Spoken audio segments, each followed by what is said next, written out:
Hi friends, तुम्हा सर्वांचं पुन्हा एकदा सहर्ष स्वागत। आज आपण इयत्ता 6वी विषय सामान्य विज्ञान म्हणजे सेमीसाठी जनरल सायन्स या विषयाची द्वितीय घटक चाचणी म्हणजे दुसरी घटक चाचणी पाहणार आहोत। तर पहिला क्वेश्चन आहे बघा, choose the correct alternative and complete the sentence. The continuous displacement of an object is called motion. त्यानंतर सेकंड फील आहे बघा, the force applied with the help of muscles is called muscular force. यानंतर food हे chemical एनर्जीचं example आहे, आपल्याला match the pair करायचं आहे। आणि सनलाईट हे हीट एनर्जीचं एक्झाम्पल आहे। यानंतर डिफाईन म्हणजे व्याख्या करायची आहे केमिकल एनर्जीची। The energy obtained through chemical action is called chemical energy.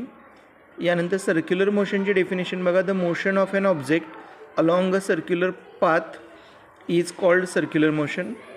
त्यानंतर ॲक्टिव्हिटी कंप्लीट करायची आहे ज्यामध्ये रँडम मोशनचं एक्झाम्पल विचारले, क्रॉलिंग बेबी म्हणजे रांगणारं बाळ आणि वॉन्डरिंग ॲनिमल म्हणजे भटकणारे जनावरं।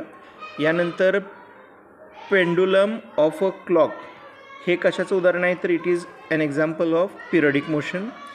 यानंतर वन एक्झाम्पल ऑफ इच लिहायचं बघा, सिम्पल मशीनचं नेल कटर दिलेलं आहे आणि बॉटल ओपनर। कॉम्प्लेक्स मशीनचं सिविंग मशीन, बायसिकल अशी उदाहरणं आहेत। यानंतर चौथा प्रश्न बघा, which type of motion are seen in birds flying in the sky. म्हणजे आकाशात उडणाऱ्या पक्ष्यांच्यामध्ये कोणकोणत्या मोशन पाहायला मिळतात, तर ऑसिलेटरी, त्यानंतर random, linear are seen in birds flying in the sky. यानंतर पाचवा क्वेश्चन आहे बघा, which machine will you use to do the following work.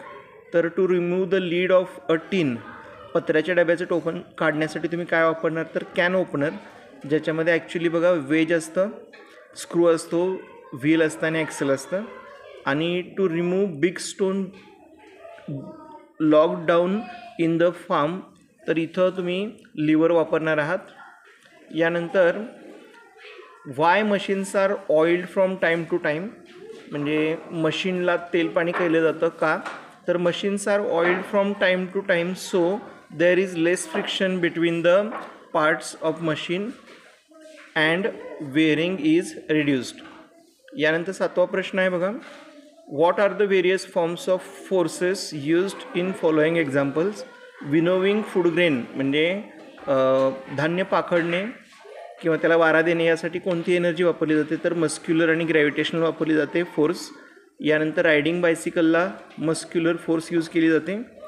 आणि शेवटचा प्रश्न बघा, write one example of each आहे, पिरियडिक मोशनचं एक्झाम्पल द्या, तर हँड्स ऑफ अ क्लॉक लिहू शकता किंवा पेंडुलम ऑफ क्लॉक। त्यानंतर वेजचं उदाहरण ॲक्स म्हणजे कुऱ्हाड आणि मेकॅनिकल फोर्सचं उदाहरण तुम्ही मशीन, कुठलंही मशीन लिहिलं तरी चालेल।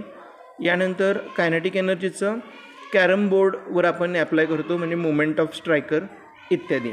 तर अशा प्रकारे हा पेपर पूर्ण झाला। काही शंका असेल तर कमेंट बॉक्समध्ये टाका। व्हिडिओ आवडल्यास लाईक, शेअर, सबस्क्राईब करा। धन्यवाद।